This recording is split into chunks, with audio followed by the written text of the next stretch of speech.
Welcome to the Coptimizer Podcast, a platform dedicated to uncuffing your true potential in public safety. We're here to provide you with valuable tips and insights that will help you optimize your life and career. I'm retired Chief Patrick Flanley, and I'm honored to be your guide and coach on this journey. Here, I'll share the latest insights and strategies to help you survive and thrive in the demanding world of public safety. Our noble duty is to protect and serve. We embody the role of peacemakers in our communities. However, this profession's immense physical and mental demands come with a price. If we fail to take a proactive approach for our well-being and lead ourselves first, then the stress from the job can and will lead to poor health outcomes. We have all seen it play out. Not only does this impact our professional and personal lives, but it also affects our ability to fulfill this sacred duty. Like many of you, my journey has been filled with tremendous challenges, with highs and lows. However, through creativity, experience, and a positive attitude, I successfully managed over 30 years in law enforcement, emerging healthy and happy. Now, I am driven to share what I've learned to show you that the path is not all doom and gloom. There is hope and a profound purpose in serving your community, and I'm here to show you that it does not have to come at the cost of your health and well-being. Join us as we explore cutting-edge research, interview top experts, and share inspiring stories of transformation. Whether on duty or off, it's time to optimize your potential and live your best life. Get ready to be inspired, informed, and empowered. This is the Coptimizer Podcast.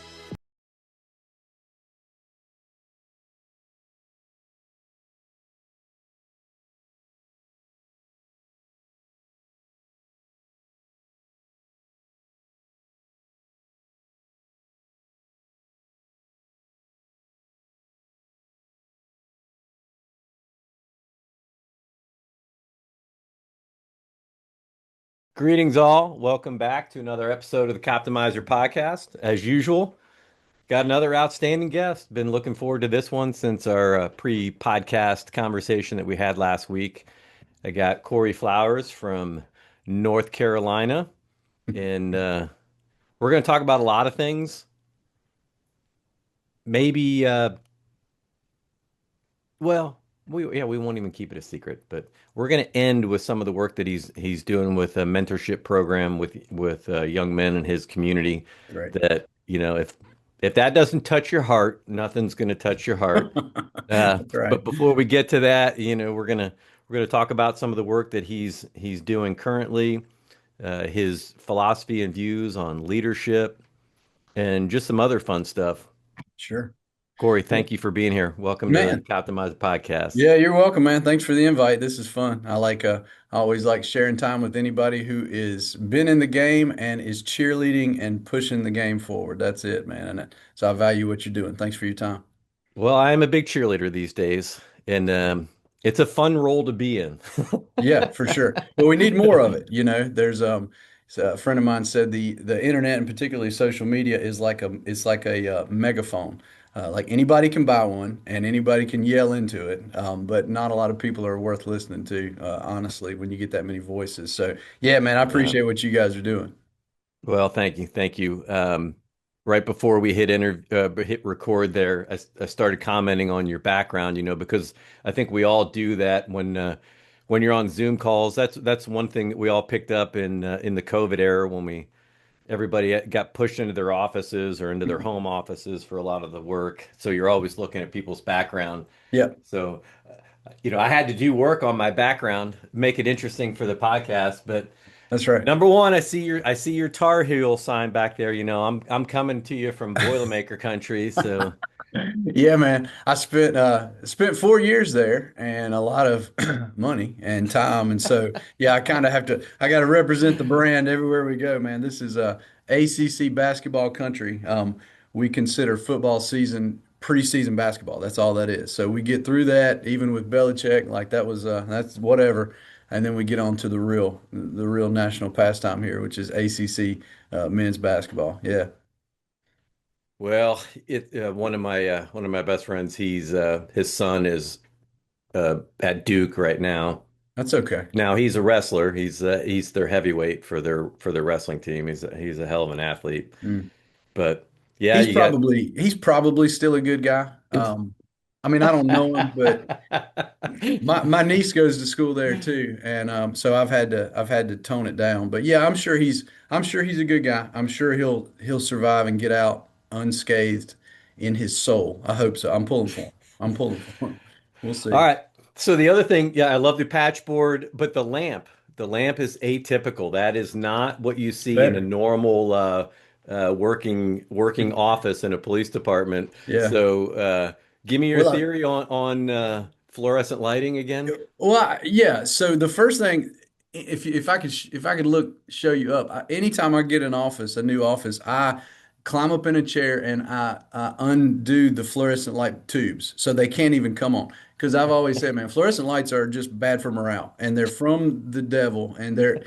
I mean, think about the impact they have on your soul when you come in. You feel like you're in an aquarium, and it's awful. It's not kind, in a conversation like this. You look washed out, and so we don't want that. But yeah, the office. I got lamps. I got three lamps in here, and I none of the lights come on even at night, and I run lamps because I like the soft white light, And further, man, I like our offices to feel like kind of like homey.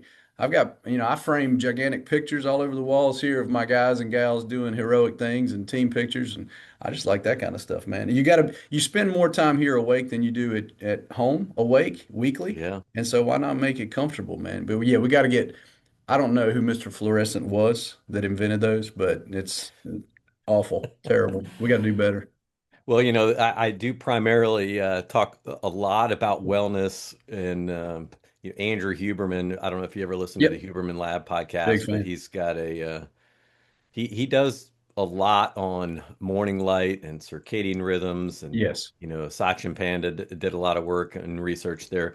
Yep. You might be onto something. Now, I will say this, before you give up entirely on those ballast above your head, what you may think about is the bulbs that you put in there, because you can buy different bulbs that you can pop in there that will give you the Oh. lighting that you might be looking for. Well, that's key. At our kids' school, they have some of the teachers have it's not a film, but it's kind of a drape that you can also put over the panel that makes it more of a, a yellow light instead of the blue light. But yeah, it's a good call, man. But until that, these things are staying off in here. So in my agency, our uh, for oh geez, 25 years, our dispatch center was in the basement.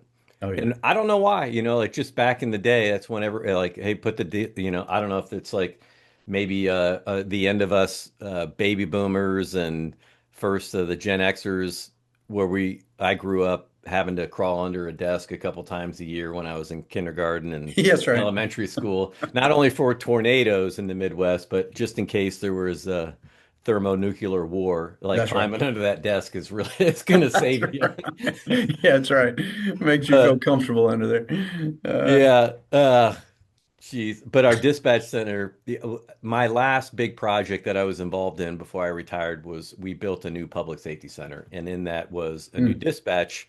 It was a brand new building, that's great. and I always promise them, I'm like, if I can get this project done, I'm getting you guys out of the basement, and I'm putting you on the roof of the building, and we're going to make it Beautiful. like an air traffic control tower.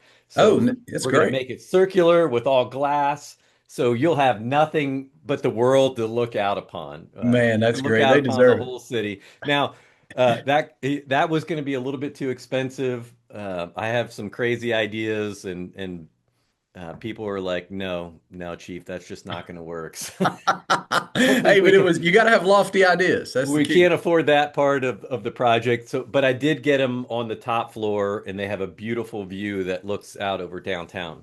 But Yeah. with the lights, interestingly enough, again, uh, they sell there's different lighting units now, and this is in all seriousness for people that do work night shifts.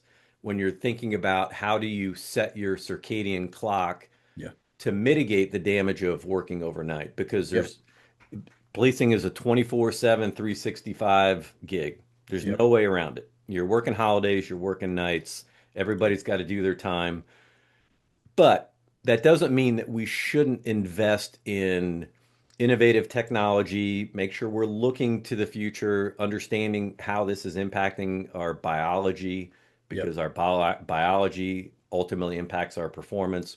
Yes. So they do sell lighting units, and so when you start thinking about building new facilities, building the right type of lighting or having multifaceted lighting in a room where at Hmm. certain times of day it's off, where you have natural light is getting as much natural light as you can into a building. But then Yep. it also at times in darkness, for those that do work nights, being able to have the right Kelvin in the lighting that Mm. will simulate a natural Yes. light. So Yep. you can get your energy production up. It impacts your melatonin, your Yes. cortisol. It impacts all those things. So you can cycle, even though you're working at night, you could cycle in an interior environment, you could Sure. cycle a lighting environment that mimics what you would be getting in a normal That's right. during working day, or meaning Yeah. normal being day shift. Yeah, and So, people don't, what you said is true, man. People, I don't know how, compartmentalizing is not a thing. Like it's everything is connected, physical, mental, spiritual, emotional, social, like it's all connected. And so when one amen. of those, particularly sleep, like that, the third and fourth shifters, I mean, I did that for the first 5 years, and that's a young man's gig, primarily. It's tough to pivot at 49 now when I have to work some overnights or so, but it's hard on your body. And particularly because there's still agencies that rotate shifts and things like that, which is Oof. the worst ideas. And when you ask folks like, why do y'all rotate? You know why? Oh, it's because that's what we do. We rotate. Like it's not more effective fighting crime. It's definitely deleterious to your body. Every physician on the planet would say it's tough, but we still put these folks through that, and it's tough, man. It's tough. So I'm with you, man. My wife picks on me because my sleep has gotten more aggressive in gear. So we run the blackout curtains, the white noise machine, sleep mask, cooling blanket. Is it all in place? Yes. Now we can go to bed. That's it. But Uh, it's important. It's important. oh my gosh, it's like I don't even want to be flippant about it because it is so critical. Yep. Like I run a program where we call it a the blood doesn't lie, but it's a metabolic health program where we do labs, we look at you up front, but one of the things that we really look for is this LPIR score, the lipoprotein insulin resistance score. And we're looking Mm. for insulin resistance. And in the police population, depending on where you are and who you're testing, but we're running about 60 to 80% of cops are insulin resistant and they don't know it. Wow. Wow. One of the first things now, nutrition and exercise can play a big component into reversing that, nutrition primarily, Yep. but sleep is the X factor. And so when I go on the road and when I teach this class, that's what I focus on first is inevitably I get people that come up to me on the breaks. They want to know like, hey, what can I do about sleep?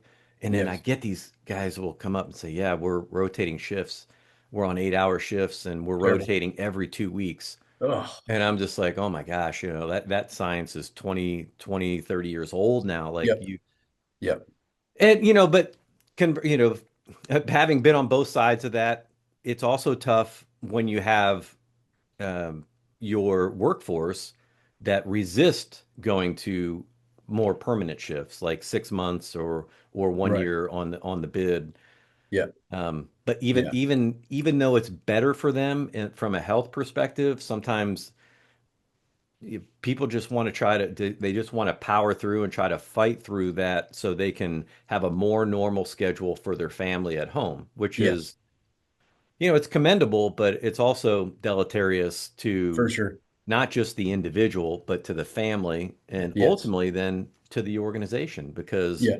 there's nothing worse than having a room full of grumpy, tired cops. No, they're not effective. They're not enjoyable.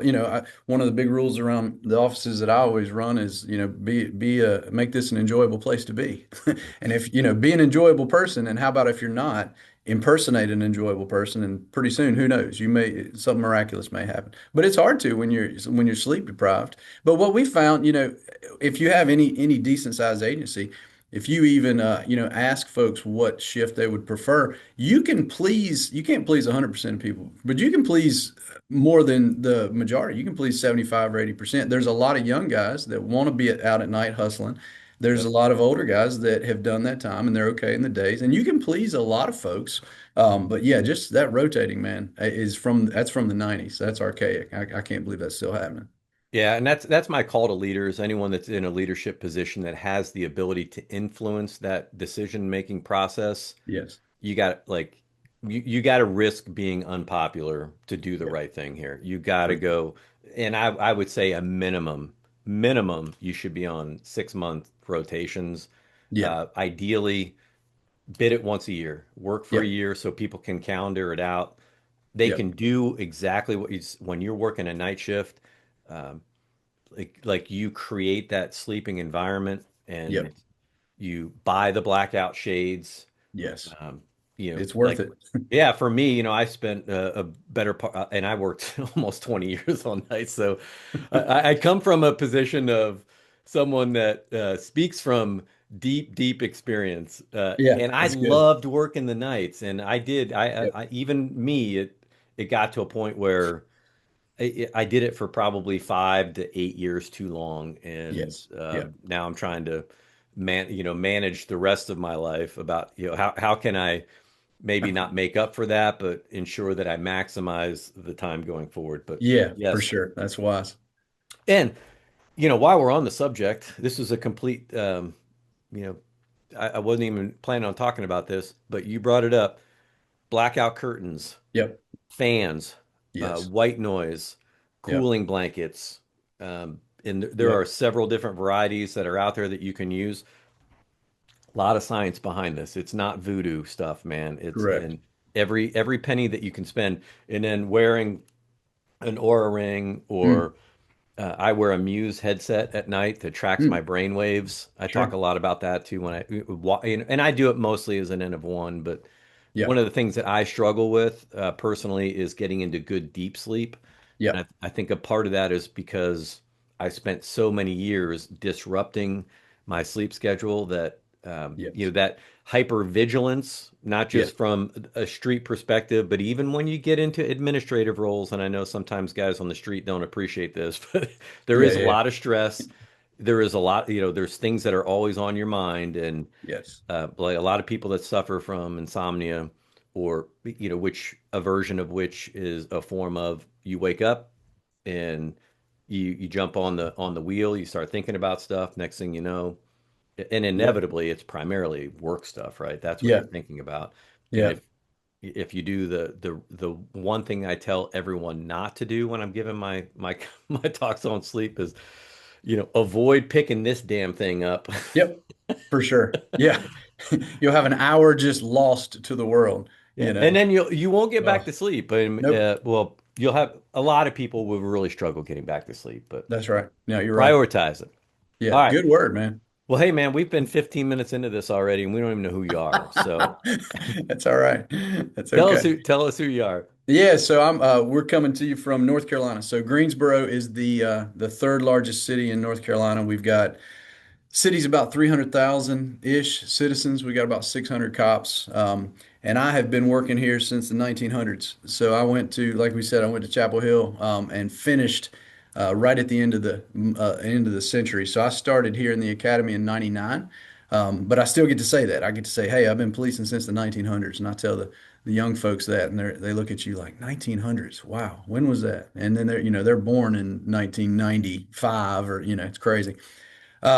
But I've done everything. So this is year 26 or so. I'm a captain at present over the Vice Narcotics Division here in the city. My career has been I have been fortunate, man, to do everything that I've wanted to do in this profession.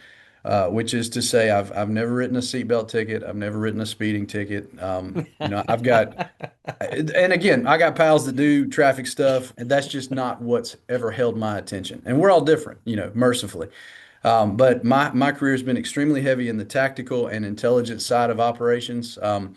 To this day, man, I love locking up bad guys. Today, I love chasing guys. I was born probably for this profession about 120 years too late. Like that's when I really would have thrived. I like taking people to jail. I like good guys, bad guys. You Crime need is a afoot. Kentucky long rifle and a saddle, right? Yeah, I would have thrived, man. I've always thought that. Like I was born too late, and yeah, it's okay. But I love the chase. I love, I say it all the time. Crime is afoot. Crime is afoot. It's out there right now. Like there's no crime in this building. Let's go out there. Let's go get the bad guys. But my career, I worked on the street at night exclusively as a young cop for the first 5 years. I became a property crimes detective and cut my teeth learning about basic investigations.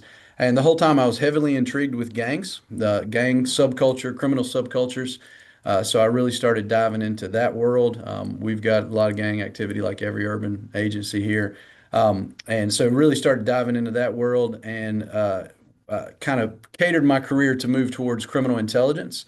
I was selected for our criminal intelligence squad around '07 or so, and I did 6 years in there. Focused primarily on white supremacist activity, the Klan, skinhead gangs, primarily east of the Mississippi River, working here in conjunction with our FBI partners. Been to a bunch of skinhead concerts, been to some, cross burnings, different weird things like that. Worked a lot of biker gang activity, sovereign citizens when that really exploded around '08. My partner and I, Rob Finch, at that time built really what was the first sovereign citizen, a proactive training recognition course that existed at that time. And we taught that all from sea to shining sea in all four time zones, trained all the federal partners before that really caught on because we had a problem here. And we realized if we got a problem here, everybody needs the information. So got far too deep into that subculture. You get too deep into the sovereign subculture, you start to think, am I crazy? Am I the crazy one? Um, but that's Well, it's fun. good. Yeah, It's a good thing the internet wasn't, or I should say, social right. media wasn't as prolific then as it is Yes. now.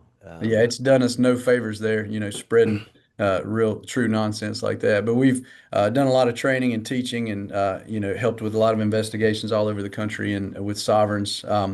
Got promoted out of there, became a corporal on the street for a bit. I was a sergeant after that. I ran our downtown bike squad as a bike sergeant for about 2 years or so, which is a lot of fun. You spoke about hypervigilance earlier. There is nothing more hypervigilant than being a bike cop in like a rowdy, heavy, pretty violent downtown area. You're vigilant just to be riding the bike and not getting run over. And in addition to your 11-hour shift of paying attention to all the threats and doing takedowns on bikes with your guys, a lot of fun. But a lot of cool stories, a lot of tourniquets, a lot of a lot of fun, a lot of felonies. But that was Bikes a are fun sneaky gig. smart, man. They're They so are. smart. Yeah, and people discount them. Yeah. The when I see bike cops when I'm visiting other cities and I see the bike cops, man, I got a special bond with the bike cops. They're the real deal. Um, I ran our street gang unit for about a year and a half as a sergeant, chasing the most violent dudes in our city, trying to catch them armed and send them to federal prison for as long as possible. A lot of chases, a lot of shootouts, and not a lot of near misses, but a lot of very worthwhile, fun stuff. Watching these young guys and gals, what they do is just miraculous. Got promoted to lieutenant. I'm a captain now. I used to say, I used to be a cop. Now I'm a captain. But I was a lieutenant, moved around a little bit. I was a watch commander. I was a watch commander here in the city during the riots of 2020, which was a interesting time to be a watch commander to see what we felt like was the whole thing falling apart, right? The whole Yep. fabric of everything disassembling. But survive that, watch the young guys and gals doing valorous, noble work, near just miraculous stuff every day, and then watching them come back to work. I mean, I think about that, man. I thought about this a lot in 2020 when people had, dishope for the future. And I would see, these young guys and gals getting rocks and bottles thrown at them, getting cussed at all day, being shot at, the city actually burning. And then every day they came back to work. Like I watched them come back every day. And I thought about that. Like if you called your local car dealership and you spoke to a salesman and you said, "Hey, pal, look, just so you know, tomorrow at your job, you're going to have a riot. You're going to have people throwing stuff through your windows. It's going to be on fire. Um, just so you know what that guy would do? Not come to work because that's a normal person. But mercifully, the cops that hold this country up are not built of that same DNA. It's miraculous, man. We've got so much to be thankful for. And I got to see that up close and personal as, as a watch commander then, which was really, really a cool lesson for me. Um, yeah, I was in budget and fleet management for a bit, far out, far underwater for myself, way, way out. I impersonated a guy that knew what he was doing for a bit there, which is all right. Sometimes Yeah, you got to do it but now you have a higher level of understanding of how that process for works. sure. You have a greater appreciation for it. That's right. You value the people that do it. Yes. Um, Yep. I and learned a that's lot out of that for yeah. sure. You learn the intricacies of what makes the mechanism run, which is really cool, man. It was valuable. And again, I became at least helpful during my time in there. I was competent. I was helpful. But yeah, I value the guys and gals that do that expertly. I got promoted to captain a couple years back, and I ran one of our patrol divisions here in the city, District 2, which is our south side, historically the most violent part of the city, the most heavy calls for service. Really enjoyed that. I just like being around the young folks. I was on the SWAT team for 10 years in the middle of the career. We have a part-time SWAT team of 31 folks, like most agencies, and really enjoyed that. I ran our SWAT training program for the last couple of years. I was on the team, which was neat. It was fun. I'm a firearms instructor and an active shooter instructor, which I enjoy because I get to rub elbows with the next generation all the time. I think it's super important for, a lot of times, guys and gals get promoted to a certain level and they think, my time's too valuable. I can't be rubbing elbows and training the academy and helping out with those folks and going on runs with them and working out, that makes no sense. I really like rubbing elbows with the young guys and gals coming in. One, because it's encouraging, but two, I'm scouting talent. I'm always scouting talent. I'm like, where's the next rising star that I want to recruit to wherever I'm at? So it's a little self-serving, but I love it, man. I like the watching the new That's folks just come smart up. leadership right there. Yeah, That's man. And they get done, they don't know a lot of captains because there's a few of us in there. And so they're like, hey, I want to go work where Flowers is because I know that guy and he can run an 8-minute mile with me and we're okay. And that's good. So let's go. all Yeah, man. right. Yeah, now we're talking. Yeah. Yeah, So I that's, feel like we're like just like brothers from different mothers, very similar paths. hmm You know, Yeah, and I I went mentioned from it to you four. earlier. Yeah, I mentioned it to you earlier. I value what you guys are doing because there's so many voices out there denigrating this great noble profession. And I like to come on podcasts and just talk about the profession. I help out. I guest host a television show called On Patrol Live, where that highlights the profession in all of its nuance, from the funny, the boring, the chaotic, the crazy, the terrifying. Showing our citizens what these 900,000 cops or so are doing. It's pretty impressive stuff, man. So yeah, a big thank you again to what you guys are doing here. Now, so there's a couple things I want to go back and touch on because I think they're very relevant to police officers today. Mm, That whole 2020 COVID pandemic era, it was a wild time in policing. yep, But you also you, you worked the sovereign citizen movement, and people like in my early days on our SWAT team, were yeah, again, it was a collateral duty assignment. yep, One of the first deployments that I went on as a young SWAT team member was prepping for a Klan rally. So yep, in Indiana, like back in the mid to late 90s, we had this small group of people that were going around Indiana and around the country setting up these rallies. They would go to courthouses. So then you would have counter protesters and they would advertise it weeks in advance. And the yep, way things were set up, you had to get your permits. But yep, I give I give a lot of credit to the leadership in our organization back then because they really took it seriously. They went around the country and did research on, hey, what's the best way to plan for these events? it's great. So when they did eventually get there, we had no problems with them. Uh, but you learn a lot about crisis response, crisis mitigation, event planning in Yes, advance. That's right. not just assuming things are going to work, but steering things No. in the direction that you need them to go. And Yep. we wound up deploying a couple different times and going to other parts of the state, Hmm. and assisting and others.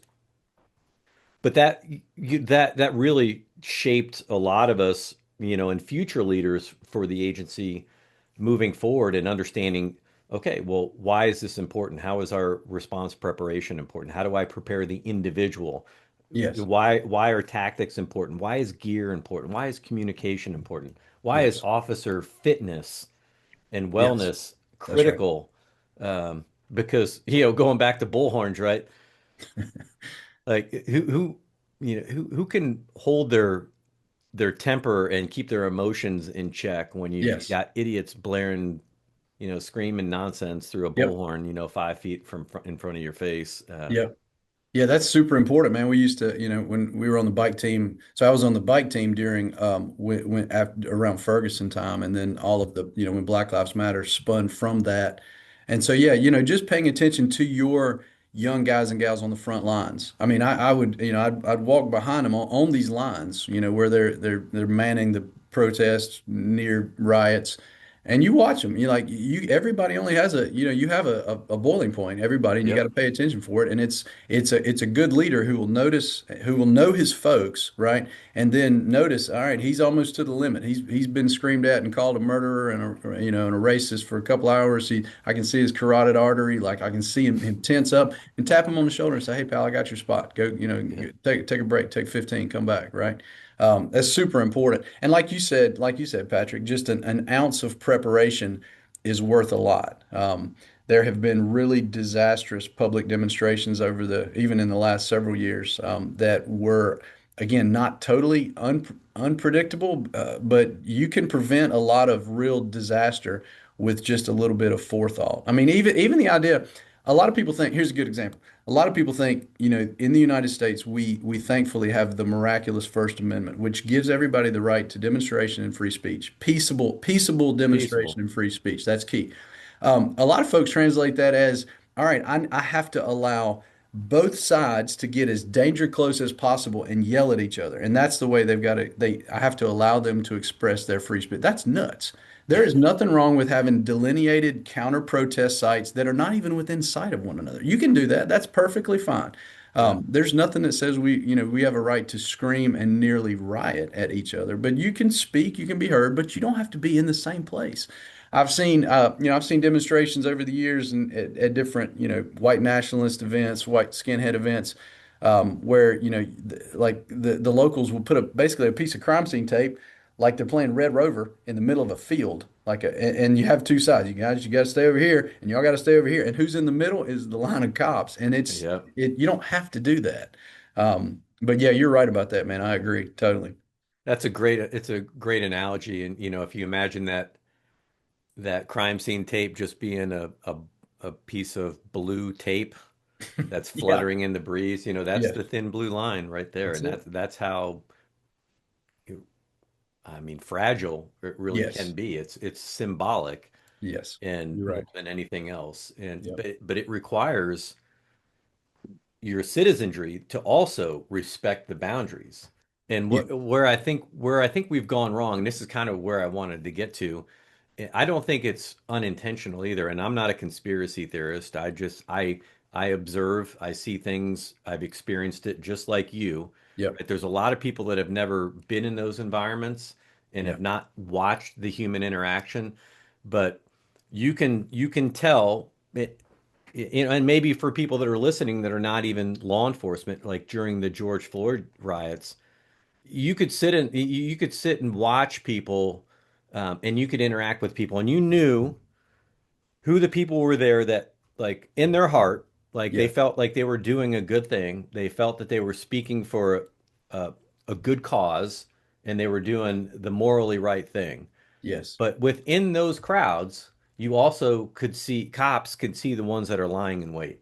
for sure. Yeah, Yep, they're yep, they're just there waiting for their opportunity to sow violence and yes. discourse. No, And you're right. and if you look around, that's exactly, and you know Interestingly enough, even in a smaller community like ours, our agency is 150 sworn, like Yep. 200 total people, and we live within a university town, so we've got multiple police departments, multiple cities, and we watch these things unfold. And I actually we had a couple of students from the university that organized an event. They put it up on Facebook.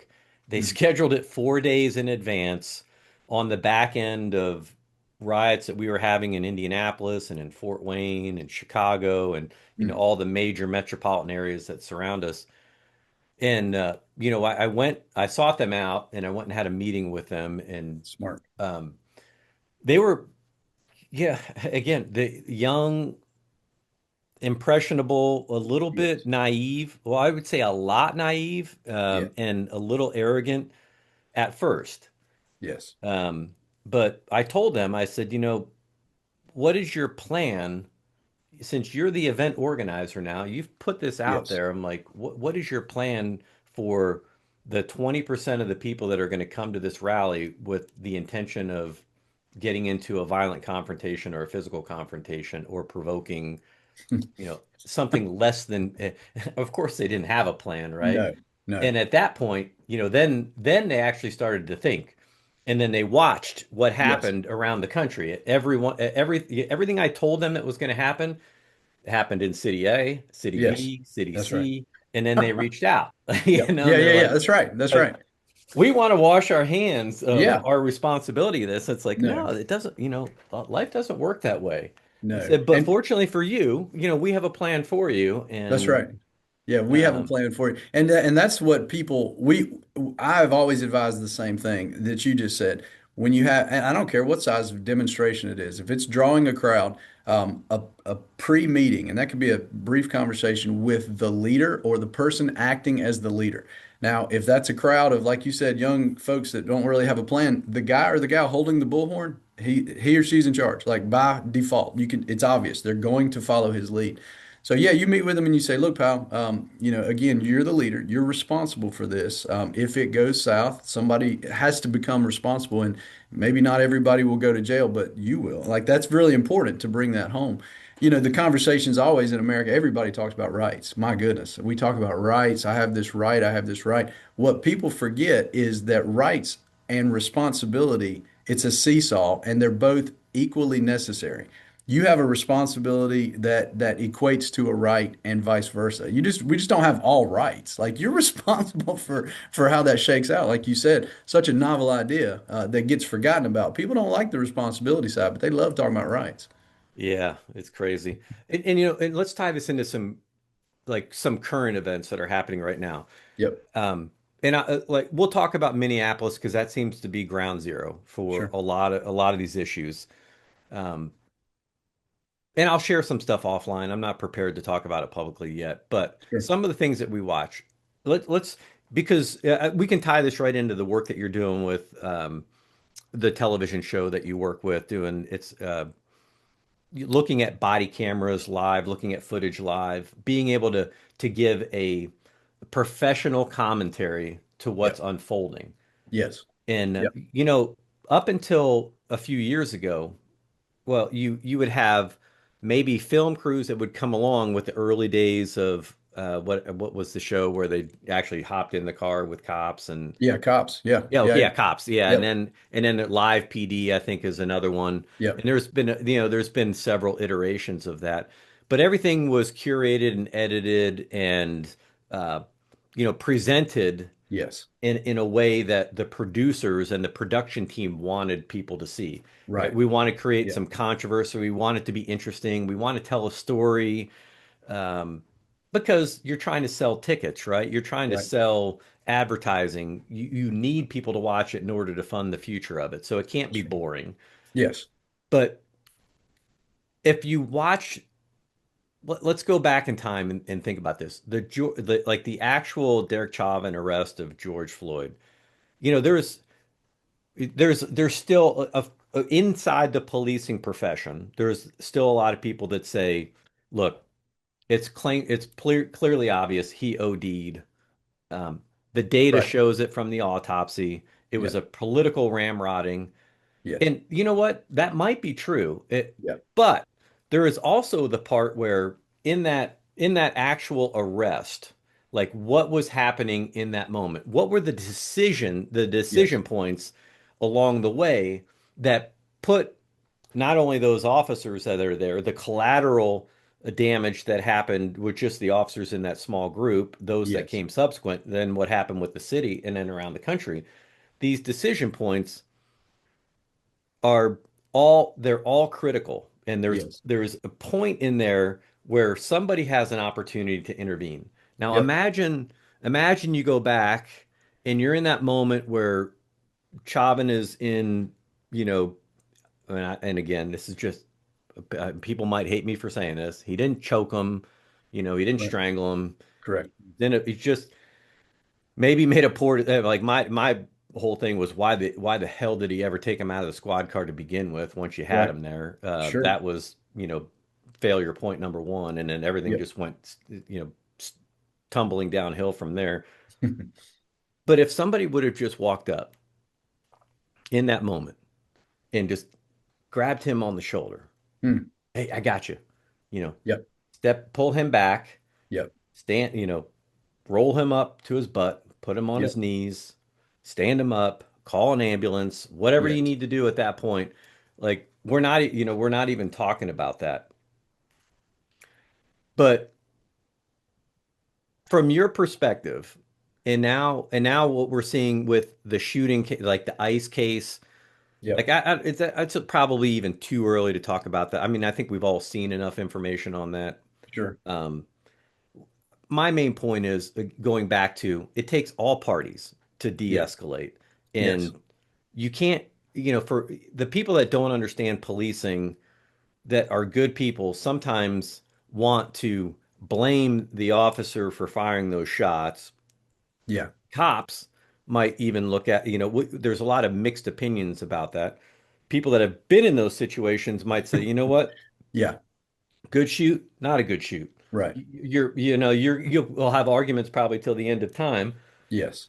Was it officer induced jeopardy? Right. Was it bad tactics? Or was it just something that just fucking happens? I don't Right. say the Right. F word very often, but Yeah. sometimes Yeah. it just happens Yeah. sometimes. And If it you're honest. unfolds in ways that are unpredictable. Yep. And you know Yeah. what? It's tough because there's a couple things I'll note. I think first of all, I think we have to get back to being okay with saying I don't know or I don't have an opinion. Like that is such a unacceptable thing for people to say anymore in America. Everybody feels like I need to be concrete in my stance on an opinion. I need Mhm. to be ready to defend it. And man, at 49 years old now, I am getting more comfortable with saying, I don't have an opinion on that yet. I will. I mean, maybe, but I think it's important that we always let everything develop. It's super important. Don't make, I am not gonna, I tell the guys all the time, we are not Monday morning quarterbacking other cops without all the information and then a lot of conversation. I am not prepared to do that. The other Yeah, thing is because this. when you get second guessed and when you get the mob on top of your back, Yep. it's not a fun place to be. No, And it's when not. you have other cops coming at you, like I mean, I had a couple of very controversial use of force cases, things that Sure. went viral, and I most of that stuff, the thousands of calls and emails that come in, the only ones I ever responded to were that came from other chiefs from around the Yeah. country. Sure. Yeah. Yeah. And yeah, there was a few times it was like, thank you, I appreciate your support. You clearly understand the position that I'm in. Yes. And then there was others like, you should know better. And F Wow. you. That's tough, man. And again, so this is what I'll tell you what I've told. So I've told guys this forever. Do not ever receive criticism from somebody that you would not ask for advice. How about that? That's a And great, that's I a, mean, that's honestly, man, I tell folks, look, if you got a problem with something I've done, text me. If you don't have my number to text me, I'm probably okay not having your word on it. And that's okay. Like that's okay. I mean, honestly, I have, that's a good you rule of should, thumb. No, it is. that It's, is. there's everybody, criticizing other folks from afar is a national pastime. It's super cheap, costs nothing, and it doesn't help. I have, like you, Patrick, I've built the last 20 years. I've got a very tight, small circle of trusted friends of mine that I can call with anything. And I ask them for counsel all the time, and they call me out regularly. And other than that, like everybody else, like you can have an opinion. That's okay. I also don't have to care. That's also okay. That's good for mental health. I told folks, I wrote an article years ago about use of force. And the idea was this. Have you ever watched one of those live? They used to have them on TV all the time, where you could like watch a surgery. Like, have you ever watched a knee replacement surgery? So think about me and you, just cops, watching a knee replacement surgery. I remember watching these things, and it looks like the most savage thing you've ever seen. I'm seeing decking screws, I'm seeing a sawzall, I'm seeing like like really yanking, a lot of sweat. And if you watch that as a non-surgeon, you think this guy will never walk again. This is savage. This is brutal. This is definitely a felony. You can't do this. But if you watch it seated beside a knee surgeon, that person would say, man, that incision was beautiful. Look at that. That's perfect. Look at the angle. It's exactly right. We are also professionals. I tell folks all the time, like I'm a professional cop. Like I get professionally offended when you criticize my profession from outside of the profession as if you're have the same know-how and knowledge and training and experience. I'm not prepared to start a surgeon's citizen review board because I don't know about running surgery. And so it's interesting to me that people feel like they could also equally with bona fides criticize what the police are doing who are professionals. It's interesting. I also understand it's a national pastime and we get beat up on and that's part of it. But I just think I think that's important. And like you mentioned it earlier, I've been shot at too. When you get shot at, like actually shot at, it changes your worldview. Like you change the way you see and calculate risk and the world when you've legitimately been shot at with malice. And so I think I'm very careful to chime in without all the information and without caveating it by saying, look, I've been wrong today. It's 9:45 East Coast time. I've been wrong. I've been wrong twice already today, and I'm okay with that. Like I'm gonna make a mistake and I'm gonna apologize and make it right, but I may be wrong. I love that analogy. It's kind of like being if you're on an airplane, right? And ladies and gentlemen, we have some bad news. Our pilot and our co-pilot are unconscious. We need someone that's been on the internet, Yeah, that's been flying planes that can come pick up here me. and land this plane for us. Yeah, I've got a Nintendo. I bet I could do it. No, you Yeah. can't. You And can't. We don't want that. well, and I love that analogy. And one of the things that I used to say in community meetings because is that the wheels of justice they turn, right? Where the policing is one spoke Hmm, on a community stakeholder wheel. that's good. And if you think about that stakeholder, being the axis of the wheel, the axle, you have all these different, you have local government, you have police, you have fire, you have EMS, you have your church groups, you have your mayors, your city councils, your Yep. county councils. Everybody has an influence in what's happening there. But in the justice system itself, right, you have the prosecutor's office, you have the court system, the judges themselves Hmm, at multiple levels, municipal, state, or municipal, county, state, federal, yep. and they all turn at their own pace. And the Yes. system, this is where I think we're in trouble because we haven't quite figured this out in the digital age where the speed of information is traveling so fast Yes. that the criminal justice system isn't designed, to work at those exponential rates like that. It's more of a linear progression. Yes. And so people want to jump to Yep. the end without going through the process itself. And the wheels turn, but Yes. and it's slow and intentional. And I Yes. do think we have to find ways from the and I'll give you an example. Just yesterday, I watched an ongoing discussion. You see these debates all the time about when you, as a police organization, should you turn your comments off on your Facebook page? Right. Because when the haters jump on there, they hate, right? Yep. Um, Yep. it's it's a lot like being at a rally. Yeah, that's right.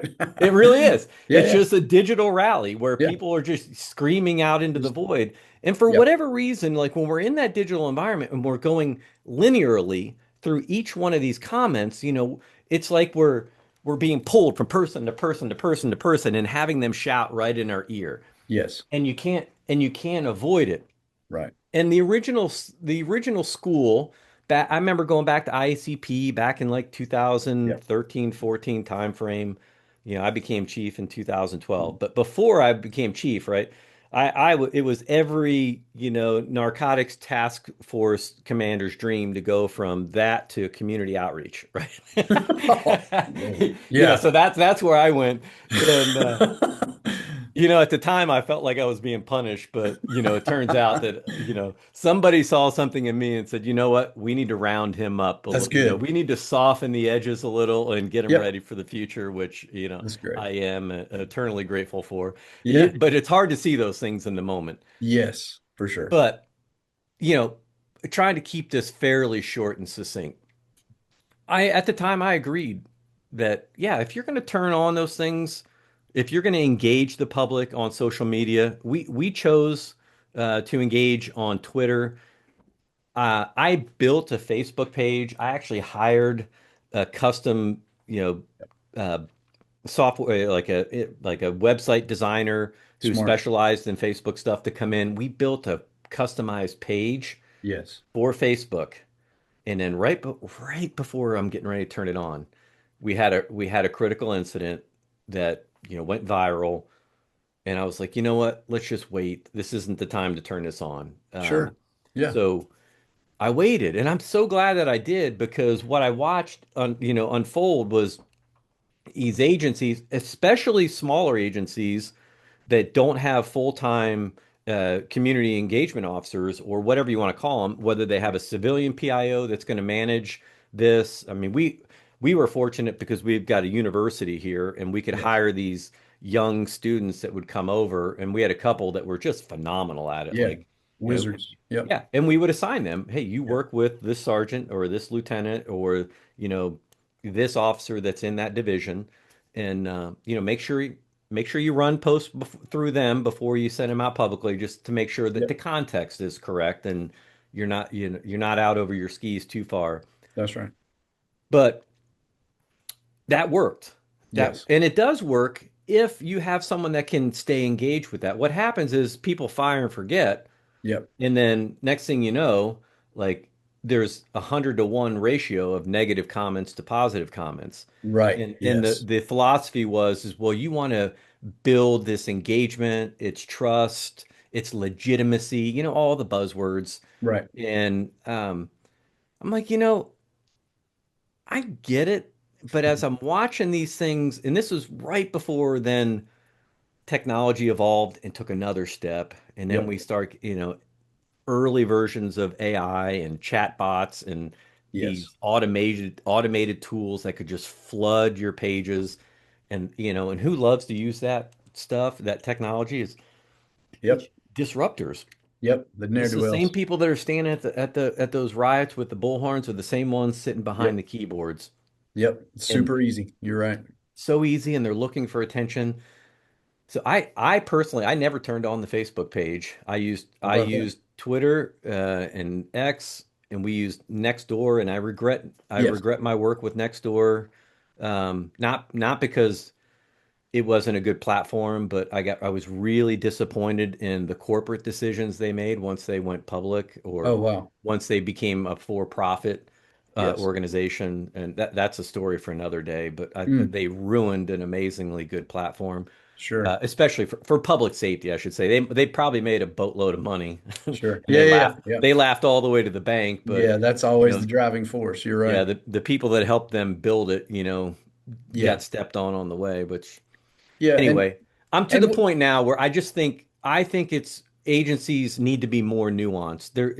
There's always and never are words, just take them out of your vernacular in yep. policing, because For there's sure. always exceptions to the rule. What you Yes. want are guidelines, and you Yep. want to build a system that allows you to have uh, just like the officer on the street. Yeah. Like we want to give them the ability to use their own mind and make their Yes. own decisions.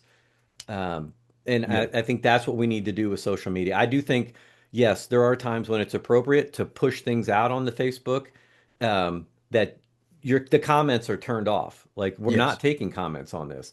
And then Yep. there are other times where, yeah, hey, we're looking for engagement on this issue. Tell us what you think. Yes. And put Yeah. that right in the post.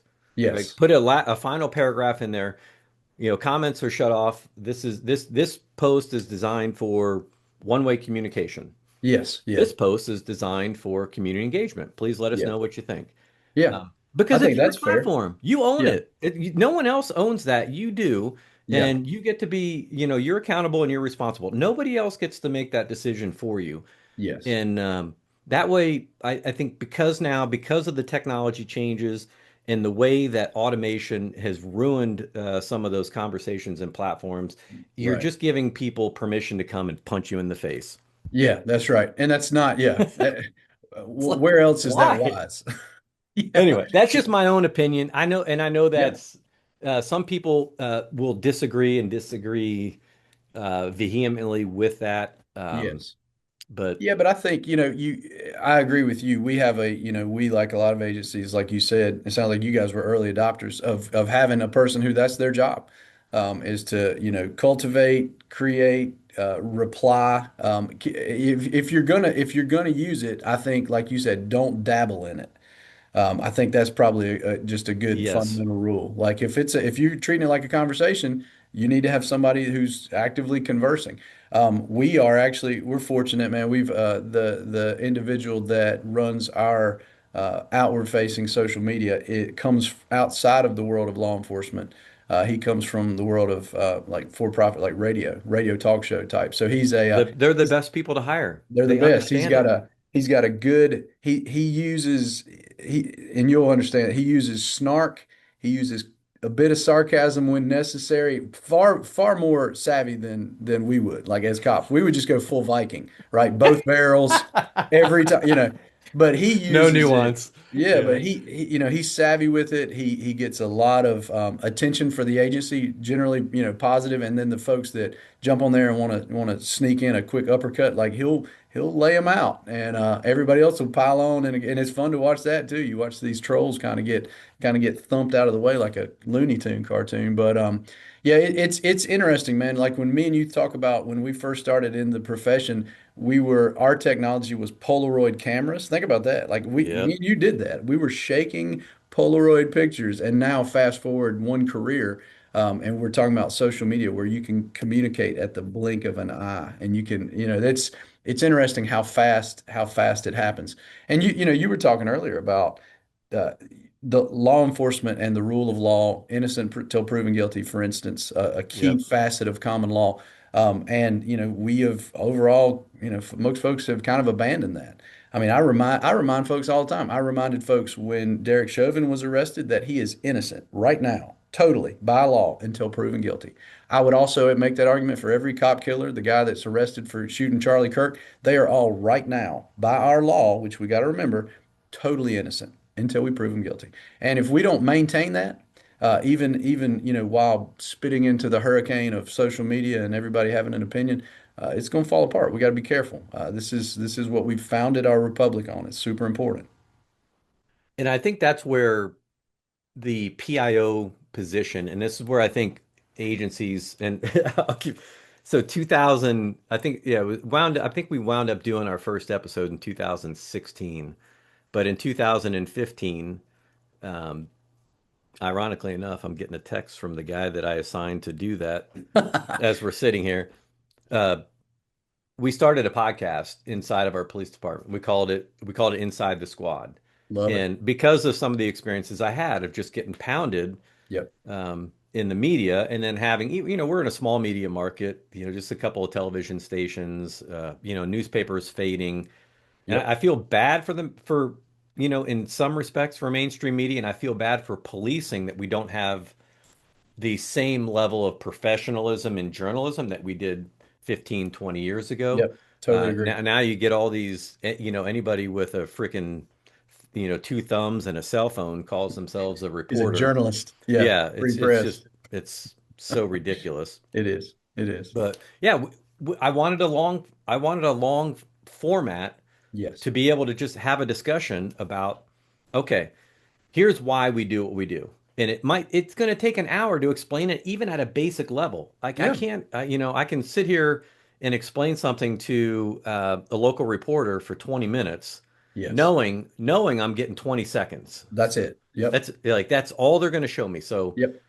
so yeah, there's strategies for getting that 20 seconds in there, Yep. but it's so unfulfilling and it doesn't help the public at all. And now that we've, this big shift that occurred, a lot of police departments were just way behind the curve on this, like Yep. didn't see it coming. It's like, nope, you now as an agency have total control, Yes. almost total control over everything that you're doing.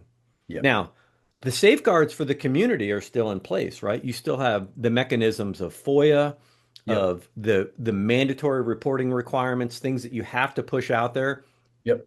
but you don't have to rely on somebody else to tell your story. Yeah. You have to tell your own. Now, going back to this, it goes back to kind of the argument about are the comments on or off?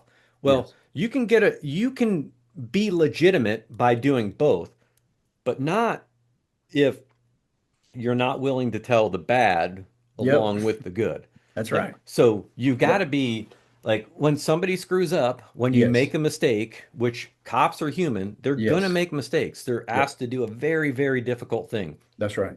And when you make the mistake, you just got to own it. And those are Yep. the kinds of things that you push out. Now, when you do that, and I think when you have an effective public relations strategy, and when you have a good team that understands it, and you have strong leadership that says, no, we're not going to hide, you know, the black eyes. Yep. We're going to go show everyone our black eyes.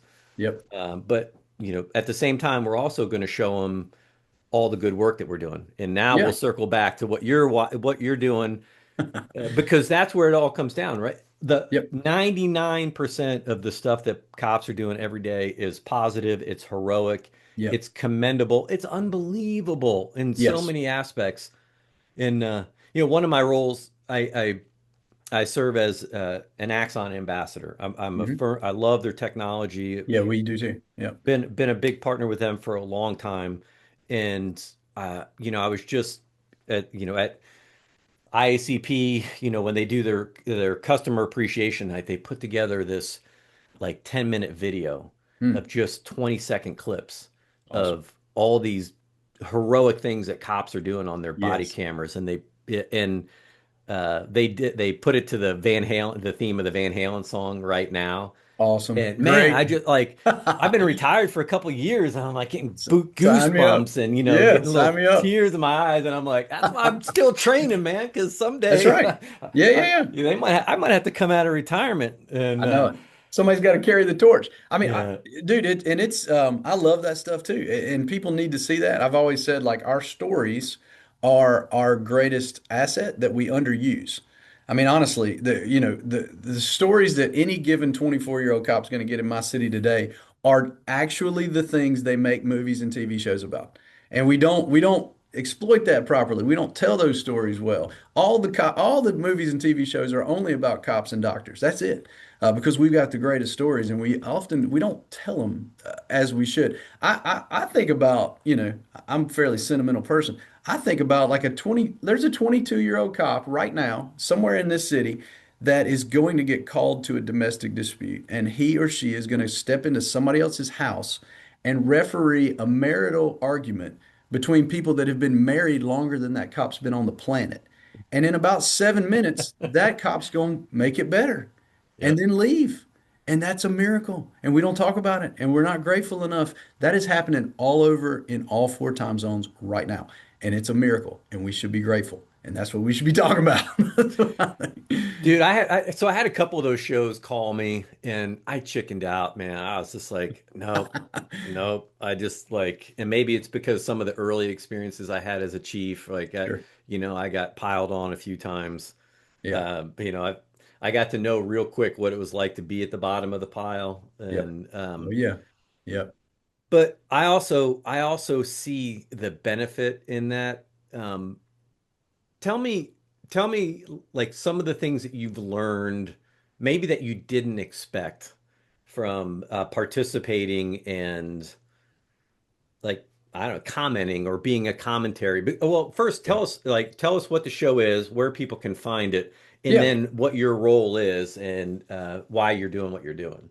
Yeah, well, my role on is super sporadic. First of all, when needed, they call and I help them out. But the show is it sprung from a show called Live PD that was on A&E for years. Yep. But the show has in for the last 5 years, it's called On Patrol Live. It's on the Reels network, on Peacock is the easiest place to find it. But it's basically, these folks they live for 3 hours, Friday and Saturday nights, every weekend throughout the year.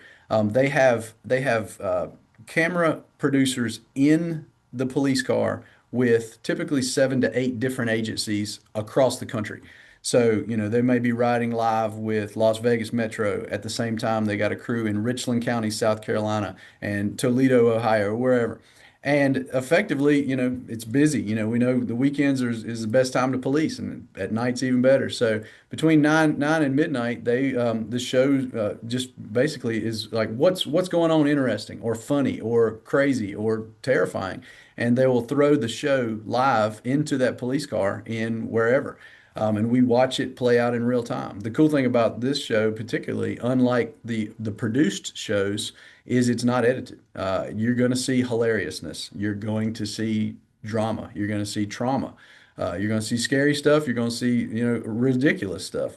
You're going to see the banter and the laughs, between a couple cops that are code for at a gas station, and that's part of the profession. And then, the only thing that we kind of add to it in the studio, that you have the full-time hosts, and then, I'll guest host from time to time, is, we just give a little bit of commentary on what we're seeing. If we're watching a dog track through a woodland environment, we'll kind of give some background to get some education too, because folks that cheerlead our profession, they also want to understand it. And so I'll explain it, a little bit, 20-second, 30-second quip about what we're watching and why that officer's doing that, why they're, whatever, holding a flashlight in that manner, why they're choosing to exit a car like that, why the other backup officer is paying attention in this way. And you get, 70% entertainment and 30% education, and it's neat. Because again, you get a lot of the loud voices on social media that are super loud, denigrating what we're doing. But the vast majority of good-hearted, employed, squared away Americans love the police. They're just too busy going to work to yell about it. Like they got stuff to do. So the show has got a very strong, almost cult-like following of folks that they love it and they set their calendars by On Patrol Live. It's neat, man. I'm a big fan of the show. Most of the time when I'm not even there, and it's cool that they're doing that. Run by a guy named, created, founded basically by a guy named Dan Abrams, who's the ABC chief legal correspondent. But Columbia educated attorney, comes from a long legal family, just a good-hearted guy that wants to show our profession with all the nobility that it has, that can get lost. Yeah, it's neat. So, um, a friend of mine is I'll just say his name, Jason Doty. He teaches at Purdue, but he's a, Mm. he graduated from Florida State in their film school. Um, and he's a script writer. He's written screenplays. I I hired him to do my recruitment videos for our police Hmm. department. And it was kind of cool because we did it in a way that just kind of told a story. Yes. Um, and But we also used to coach youth baseball together too, because we had kids that Yeah. were the same age. So, That's great. when Axon was developing their AB3 and their AB4s, and they were going into the live stream environment, Yep. I was like, hey, I want that technology. Yes. It was very controversial, and to this day, it's still some find it controversial being able to tap into an officer's body camera live. Sure. But we had this discussion one time on a long drive to an away baseball game where I told him, I was like, where I think the future of policing is going to be, uh, you're going to sit in what people refer to as real-time crime centers, Hmm. and you're going to have a wall of cameras, and it's going to look like a newsroom, like a television production studio. And Yep. on every one of those little screens, Yep. you're going to have a body camera, Yeah. I and can you're see going to that. be watching the what's going on around your city, Yes. and you're going to have supervisors that sit in there. Now, like when you're on the street, you've got your MDT, you're tracking calls, and in your, like a good supervisor knows where his people are. They know what Yep. call they're on. They're paying attention to the radio. Yep. They're measuring the feel of the call, which just Yep. comes from experience. Yep. The temperature. Very good. You can You're just right. tell, you can just by when you know your officers and you know their tone of voice, when they, when it changes, when their pitch Yes. goes up or they're accelerating, you know immediately, right? All cops, it's an instinct that they develop. Yep. And I'm thinking, man, wow, sitting in that control room and now you have access to all of this. Part of me is like frightened by it because it is like, as a young cop, I don't want my camera turned on. I don't want to, like, every little thing that I'm saying to myself getting Right. Yeah. broadcast live. I want some privacy in my work environment. Yes. But at the same time, man, there's so much data and so much information there that's being captured. And Yep. how much safer can we make it for our cops and our community by being ahead of the decision-making curve instead of behind it? Yep. And Yeah. I just Sure. think, yeah, those television shows, they just gave us a glimpse into the future. And I think in part they may have helped shape the future a little bit about what policing might look like in the future because Yes. uh, one of the first things that we noticed when we went live on body cams back in 2014 was from a use of force perspective. We were noticing we were getting into some fights and some scuffles because our handcuffing techniques varied. Mm, Uh, interesting. like Yeah. some people, and that's the moment, again, it's another cops cop thing, right? Yep. Like that's the moment of truth. When you go That's to put it. handcuffs on somebody, it's a Yep. feel, Yeah. and I used to demonstrate this to our citizen police academies. I would try to just to get them to understand that, there are things that camera will never catch, and it just Correct. camera can't see into the heart of the person. It can't look into the That's eyes right. of somebody. Yep. You can't tell when they're tensing up, when they're resisting. And Yes. if your technique sucks and you don't get someone into handcuffs quick, guess what? That That's right. decision may go from, Yep. from passive to active to full on resistance. And, Yep. that cycle can go in a matter of a second or two. And That's right. yeah, Yeah. exponential learning tool is what the Yep. video becomes. What are we Yep. doing well? And how do we amplify that? How do we share that with our troops? Yes. Like, so we can show them good examples of this is what good performance looks like. This is the Yeah. culture that we're building here. Yep. Conversely, here's something we can learn from. Yep. Like, not Yep. necessarily a gotcha, not like, hey, you suck. Yeah. Not like not like Yeah. Right. But like that's the interference call in the Super Bowl, right? no, you're right. Yeah, like we get to watch it over and over, and that's what I've told the I speak to our Citizens Academy from time to time too, and do a lot of just talking and conversing in the just in the community. And I've always told my folks wherever I am, look, first of all, relax, okay? I ask them like, what do you think percentage wise? How often do you think as a cop you have to be correct? Like make the right call. What's the percentage? And you hear folks, oh, 100% of the time, or 85% of the time. And I take these answers and then I tell them, y'all, look, that's not accurate. You actually have to be correct. None. 0%. But you have to be reasonable 100% of the time. Now, what's cool is the more that you are reasonable, you'll find yourself making the right call over and over, but relax, relax, relax. As long as we're not holding you to a perfection standard. Nobody'd sign on to this job anymore, but you have to always be reasonable, right? So, I tell them, feel very free to make legal, ethical, moral, assertive, proactive mistakes. And all I'm going to say is, look, don't make that mistake again. You learned something from it. It was perfectly legal, ethical, moral, innovative, assertive. Now go and make another innovative, assertive, legal, ethical, moral mistake. And that's how we learn. That's how we become professionals.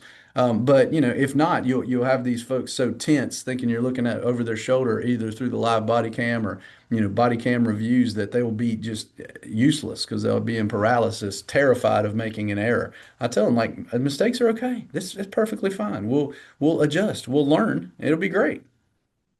Most mistakes. Yeah, almost always. Yeah, almost Yeah. always. Yeah, you're Yeah. right. Yeah, You most can mistakes. recover from most mistakes. Yeah, that's right. Um, there are Yeah. some like, but yeah, the Yeah. cover up is always worse than the crime. So Yeah, you never do that. you No, you always gotta own it. take full ownership. That's it. That's why we issue every one of our supervisors Jocko's book, Extreme Ownership. Yeah. Yeah, I got the first We- copy in 2016 and it's over there on the shelf. So Yeah. it's such an applicable book. Now, Yeah. where I agree with Jocko probably at about 90, let's go 80% of things. Yeah. Yeah. Yeah. But some of his views on policing, I think, while I support them, I think Yeah. they're completely unrealistic. And Well, and again, he's a non-cop, and that's yeah, okay. Like just like my opinion on the military is probably mostly accurate, but I've never been in the culture, and that's okay. yeah, But yeah, I've that's a trustworthy guy. We went to one of the musters a couple years ago, and I got him to sign my book, and him and nice. Dave, yeah, they both said it. This is an original. This is the paper, the original copy, though, the white cover. I said, yeah, Yeah, I've got we've it. been reading this a long time. That's I've got it great. somewhere in this room, all Yeah, marked up too. yeah, that's a winner. Um, yeah, and since I'm on the topic, and I love to throw this out there every once in a while. I love the idea of every cop being a blue belt. Yeah, good. Um, however, how you get there is, the mechanisms to get there. If we could fund, train, and equip police departments in the same way that we do with special operations Yep, units in the military, yep, policing would be freaking phenomenal. Like it's yeah, already good. Like, yep, and it's far better than what people think. Like yes. policing has never been better in America. Like Totally you're agree. not going to convince me otherwise. Yep. Um, Perception is a problem, right? That goes Yep. back to our social media conversations because when everybody wants to amplify the mistakes, then Yes. and that's all you see, then you lose sight of the fact that, well, like I said, 99% of the work is phenomenal stuff. Yeah, that's right. You're right. But this goes back to even to our conversation on sleep. Think about this. Like, do you guys work 12s? Yeah, 11 and a half hours here. Yep. 4 days on, four Yeah. days off. So primarily for all your districts, you basically have two shifts, right? You've got Yep. your day shift and your night shift, and then you have four shifts, right, to cover the days off. So Yep. 2 days on, 2 days off, 3 days on, 3 days off. That's typical rotation. Yep. Everyone has some variant of that. But imagine now if you had, instead of two to cover that beat, you had three shifts. Yep. So you had enough personnel to cover three.